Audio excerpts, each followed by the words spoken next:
Welcome, fight fans, to Deep Waters here on ProBox TV, your boxing channel. I'm George D. Metellus, and we have a special guest, one of the best trainers in the game, and the father of Jose Benavidez Jr. and David Benavidez, or David Benavidez. We are joined by Jose Benavidez Sr. Sir, thank you very much for taking the time to join us here on ProBox TV. We're going to have George Jakovic, Paulie Malignaggi, and Chris Algieri join the conversation as well. And don't forget the Hall of Famer Teddy Atlas. All right, Jose, let's go and get into it. All this controversy surrounding David and Canelo. What do you make of Canelo and all the drama going on so far? To be honest, man, I'm going to be super honest. I'm super tired of this Canelo now. It's becoming very annoying. You know, we're trying to make history. We're trying to fight the best and face those dangerous fighters, you know. To this point, we have never docked nobody. We fought everybody that they had told us to fight. And I believe that Davis, for 2 years, has been the mandatory. Now they say in March they're going to strip Canelo of his belt for the WBC because Davis is a mandatory if he doesn't want to fight him. But it's been going a lot, and now we're going to go to 175 just to test our skills there. And I think we're going to be fighting in the two divisions. David does not have a problem at 168, so we'll have a day pretty soon. But the fight is already made with Alexander Boslik, 175 for the interim WBC title. Jose, thank you so much for being here. You know, it's great to have you on so we can get some actual factual answers instead of all this rumor stuff that's going on with Canelo. So I wanted to ask you, because it's been reported, so I can just ask you, were you guys offered a contract to fight Canelo? Because the rumor is you were, and you accepted, and then you never heard from them again. So were you offered an actual contract to fight Canelo? Yeah, I'm going to start from the bottom. We were negotiating with, actually before the Bugle fight, we were offered a fight with Munguia. We were negotiating, and they said they wanted 50-50. We said, yes, no problem. Give them everything they want. We want to step in the ring with them. Then they disappeared. We fought Bugle. Now, again, they came back after Munguia fought. They came back and they said they wanted to make the fight again with David. We went ahead and gave them everything they wanted. 2-3 days later, the team of Canelo came over and they said, okay, let's make the fight happen, but we're going to pay you the minimum. The minimum is $5 million, and that's it. No more, no negotiations, none of that. We agreed to it, and we said, yeah, we just want the opportunity to step inside the ring with David Benavidez and Canelo Alvarez. I know that after that fight, everything will be bigger and will be more exciting, and we accepted that, and they disappeared. I think my opinion with that, I think they wanted to test us. They thought, you know, we're going to ask for more money. They could have said, hey, we offered the fight. They asked for more money and whatever. And we gave him everything he wanted. You know, whatever he wanted, we just wanted to make that fight happen. And they disappeared. We never heard back from them. But we did negotiate and said, yes, we accept everything you want. And like I said, I don't know what happened. Well, it looks like they probably were trying to make it look like that you turned down an offer because they figured if they offer you a ridiculously low amount, which was the minimum for a fight with Canelo, then you would say no because, you know, you guys are a high price opponent as well. And so by you saying no, then they could go and clamor to the world. And they got a lot of groupies. That team Canelo, they got that fan base is one of the most ridiculous I've ever seen. So they as long as then you would say you would turn down the minimum, they would be able to say you turned down the fight. But you guys actually accepted that minimum, wanting in the spirit of competition and in the spirit of knowing that you could beat him and then everything else would sort of put itself into place afterwards. And then you still did not hear back from them. And now we're hearing that, you know, Canelo is going in a different direction completely. I don't know how that fan base doesn't get mad at themselves at this point or doesn't feel ridiculously stupid at this point, because without a gullible fan base or a fan base that wants to be made a fool of, you could not really pull this off, you know, even trying this kind of ridiculousness as to call you guys and offer you a fight, never intending to actually fight.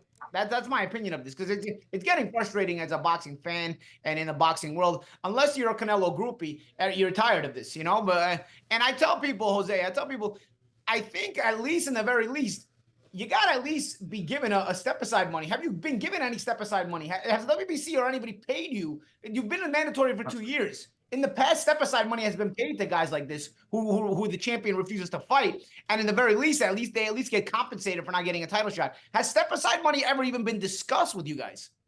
You know, I'm gonna be 100% real to you. Money's important, but at the end of the day, we come from nothing, man. You know where we at now. We have achieved so much from not knowing nothing about boxing, bro. You know, we're not gonna step aside for any money. You know, well, we don't believe in that. You know, we believe in fighting, and we will never accept that. You know, to be honest with you. But shouldn't, but I know you wouldn't accept it. I know you wouldn't accept it, Jose. But the fact that you still haven't gotten the fight anyway, should you not be compensated by these people? I mean, because you're not going to accept it, and you'd rather fight. But they're obviously not going to fight you anyway. They're stretching so much. They're stretching so much, looking for excuses, like he's not going to fight a Mexican, like he's going to offer you the bare minimum, hoping you turn it down. All this, he's stretching so much to avoid you that he's going to pull a muscle in preparation for his next, for whatever fight he does fight, because he's overstretching now in the ways he's avoiding you guys. It's stretching too much is not healthy. Yeah, exactly. and Canelo is getting ready for another camp regardless. He's a contortionist now. Yeah, for sure, man. Like I said, you know, we're super happy in the position we are. We were going to make double the money fighting Munguia than fighting Canelo. I'm just enjoying the ride, man, because little by little, he's losing a lot of fans, and everybody is getting to know Canelo, the real Canelo, that he doesn't want to face the monster, David Benavidez.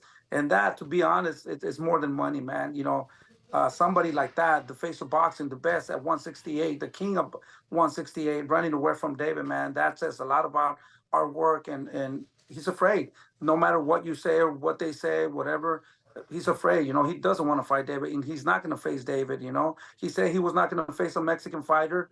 Look at now, you know. He already faced two of them to begin with. He faced Angulo and Chavez Jr. anyway. I mean, it's nothing to do with that. And now the fact that they're negotiating with Munguia, if he fights Munguia at all this year, obviously that's another excuse that the fan base could look at themselves at and know that they were made ridiculous fools of again if he ends up fighting a Mexican and it's not Benavidez. I mean, I don't know. There's so many different directions you go here with this. The obvious is the obvious. It's frustrating for true boxing fans and for us as boxing analysts being in the boxing world. This is a fight that would do wonders for the sport and attract so much attention, but you know, it's not happening. Jose, you know, you have to have a plan, obviously, right? And you guys have a plan. You were forced into a different direction. You were forced to go to light heavyweight because of Canelo won't fight you there. And then you just mentioned to us very honestly, very candidly, we appreciate it. You mentioned that it's not a problem making weight, because a lot of people would ask that question. It's one of two things. They would say, is it because of the weight you're going up that you can't make the weight? You're a big guy. Your son is huge. But is it because of the weight, or is it just because of Canelo? So you made it clear that it's because of Canelo. Canelo, you can't get the Canelo fight. You're going up to light heavyweight, and then you plan to come down. Or if it's, you know, if it's there to come down, if there's a reason to come down. But you mentioned that one of the organizations said that they would strip Canelo if he doesn't make an agreement to fight you. Do you trust those organizations? I mean, I know I don't. I know I'm talking to a pretty smart guy right there that has a beautiful background there, beautiful in Miami, and you didn't get there because you were dumb. You got there because you guys are fighters in your blood and because you're smart.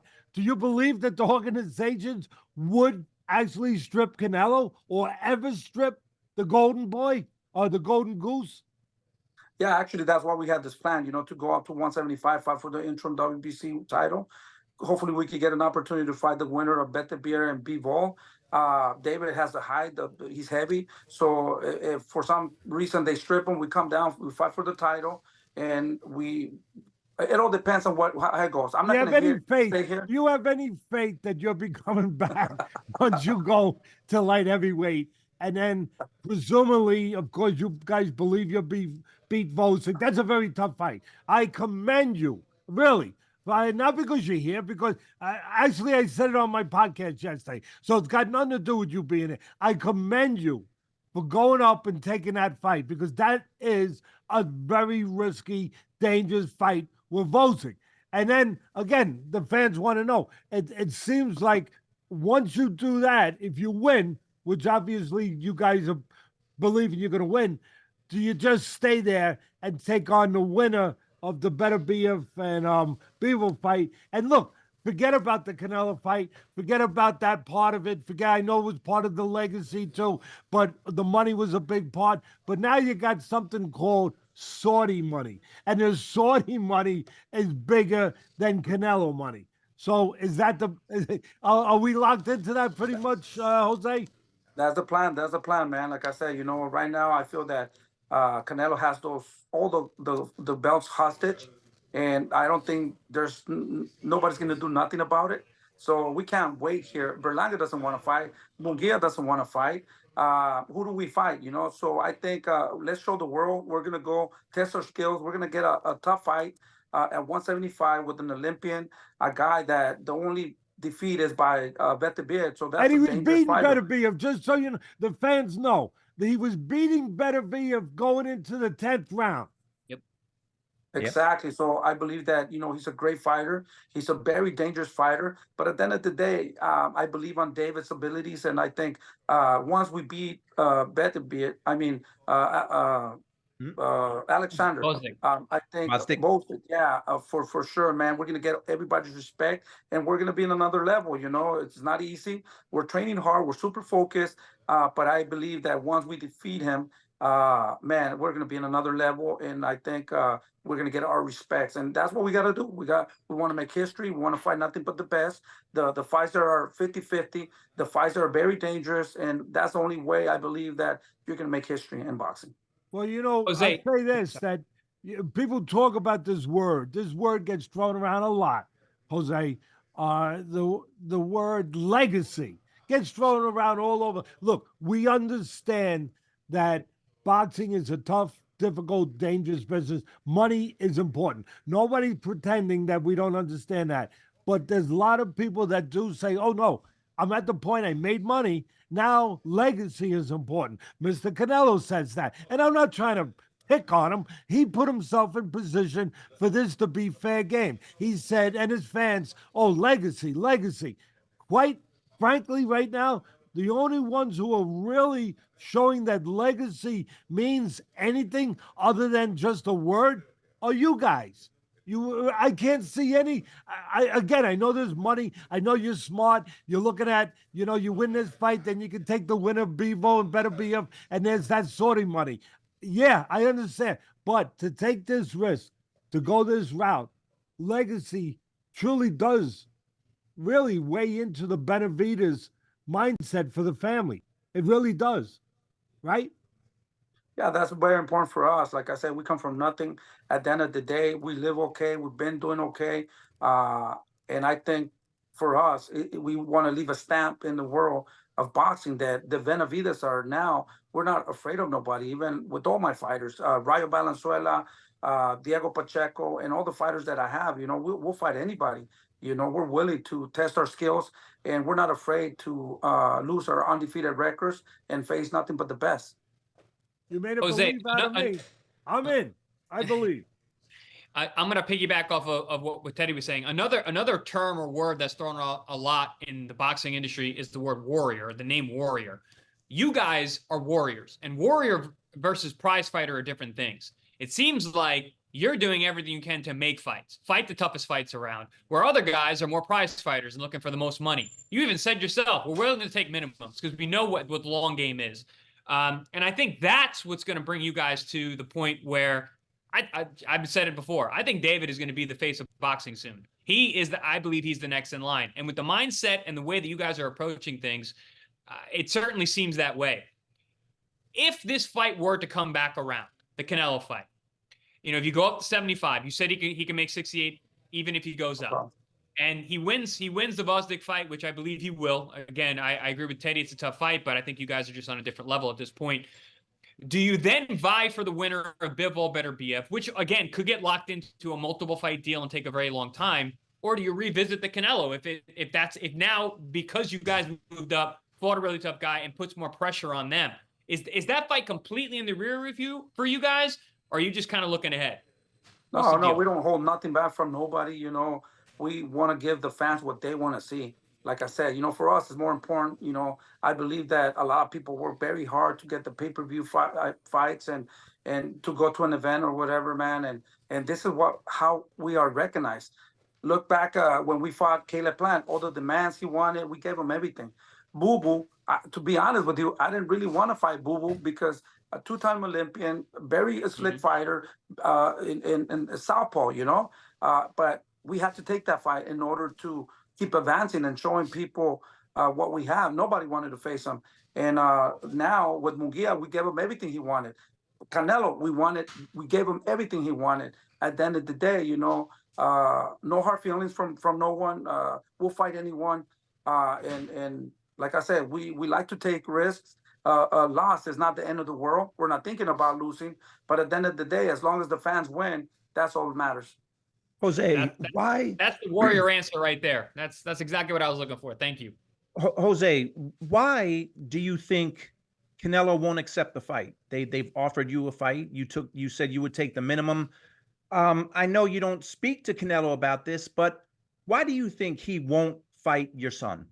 Well, I believe that all the masters, everybody that knows about boxing, knows that, I got to give my respects to Canelo. Canelo started his career at 16 years old. He had a lot of fights. He has a lot of fights. He's had a lot of tear and wear on his training camps, getting ready for all these fights.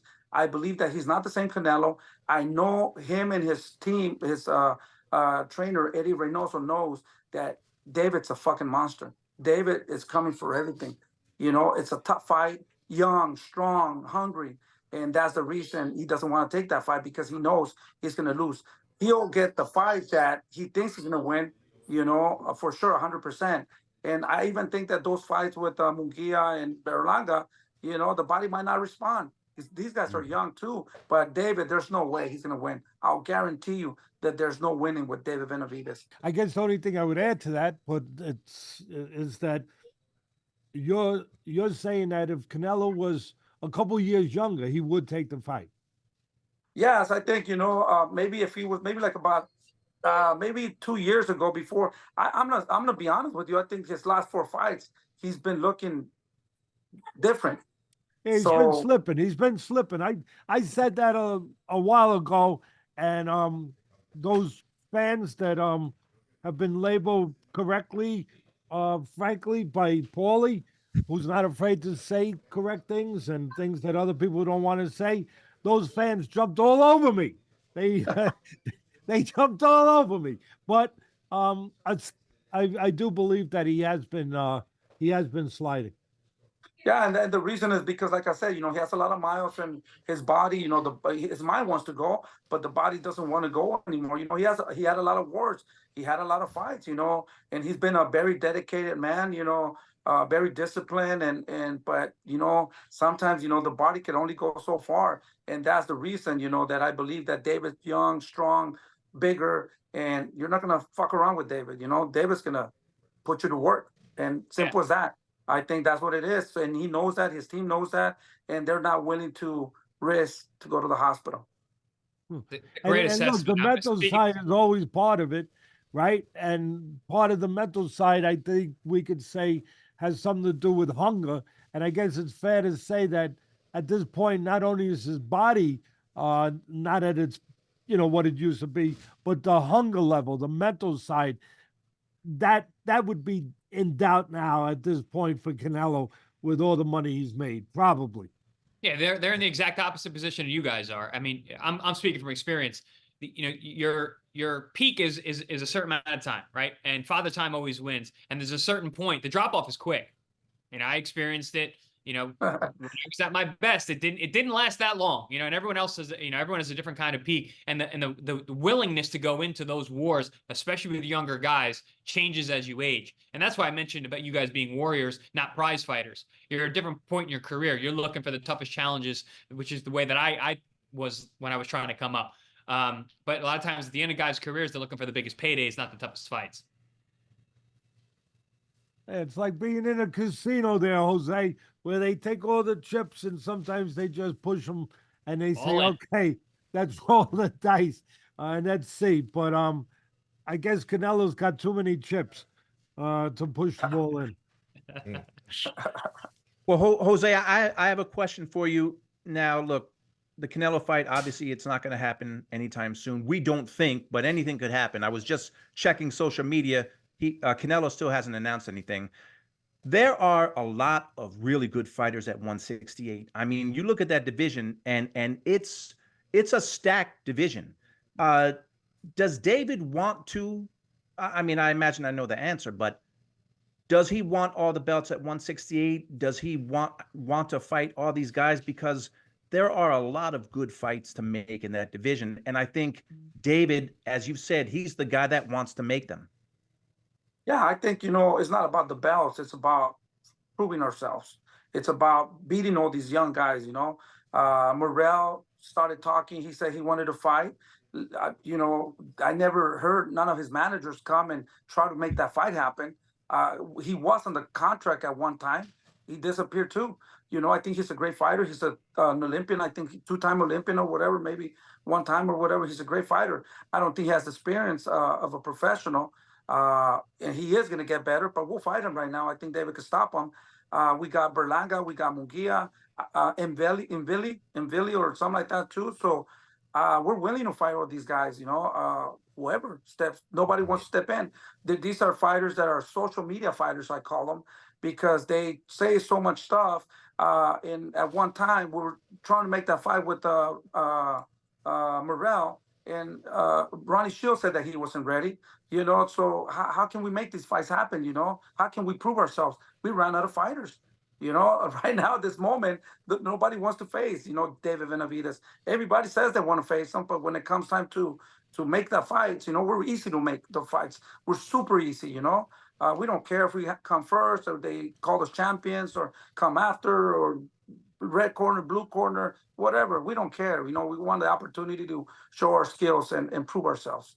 In all truthfulness, all fairness, Morrell would, that would be, for me, that would be an interesting fight. By the way, just for the record, he didn't win an Olympic. He wasn't in Olympic. He was young in the amateurs. He had about 150 fights. He won like the World Youth Championships like 3 times. So he's a top amateur fighter, and obviously a very talented, very experienced fighter, and a very dangerous fighter in the pros. But my thought would be, Jose, frankly, that he's not big enough yet. I think it'd be a hell of a fight. I think that much of Morrell, but he's not big enough yet. He hasn't built himself up enough. Kind of like what Canelo told you one time. He said, "Go build yourselves up. Come on, go build yourselves up. When you get bigger, I'll fight you." Well, you went and you built yourself up, and he didn't fight you. But Morrell would have to do that, I would believe. Wouldn't you agree with that? That's got to be part of it. 100%. 100%. We will fight him tomorrow if that was the case. But at the end of the day, Al Heyman makes those decisions, and Sansom is the one, But we're willing to fight him. That's just another example of the stretching to avoid fights, though. That's all that is, stretching and bending over back. Go build yourself up. Did Avni Yildirim build himself up? Did Roger Fielding build himself up? Come on, even that. You can see the bullshit meter goes right to the top when you hear these kind of things. You know what I'm saying? Just like it does when he's not gonna fight Mexican fighters. It's like it does with so many things. It becomes a turn off when you're just a boxing fan and not strictly a fan of a person. The funny shit that I heard from Canelo, that he will not fight David because the father talks a lot of shit. Really? What does that have to do? Come on, man. Really? That's an excuse. All that is also you were very nice to him, Jose. You were very nice to him today. I'm a witness. Paul's a witness. Chris. Years ago, Demetrius Andrade respectfully asked him to fight him at a press conference, and Canelo just trashed him. You know what I mean? When he doesn't want to fight you, he doesn't want to fight you, man. Has nothing to do with doesn't matter disrespect, not want to fight Mexicans.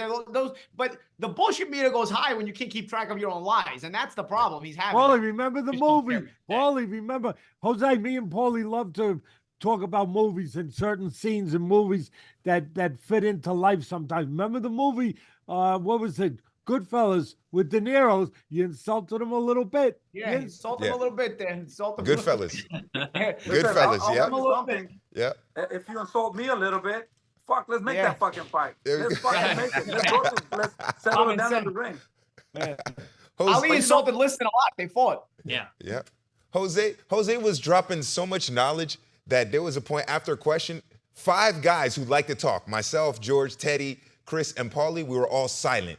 So Jose, you were dropping some serious diamonds on us here on Deep Waters. Yeah, but I got a new plan from now on. Every time I go look for a fight, I'm gonna get a dozen of roses, and you know, ask for a fight. Would you like to fight?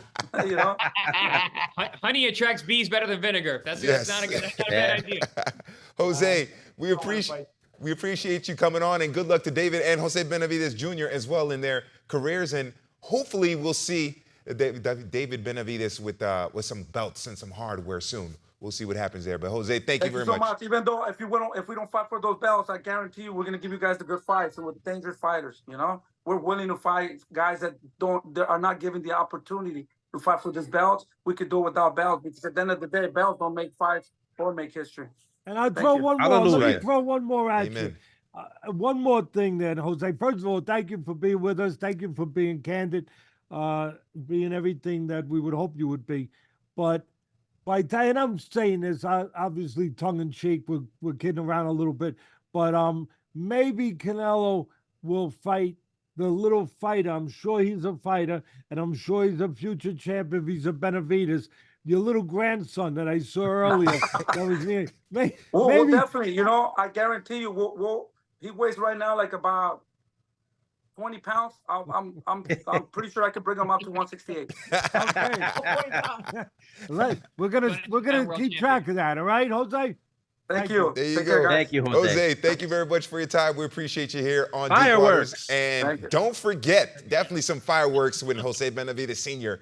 drops knowledge Okay, here on gracias. ProBox TV. And don't Cinco forget, minutos. like and subscribe as we are trying to get to 100,000 subscribers here on ProBox TV, your boxing channel.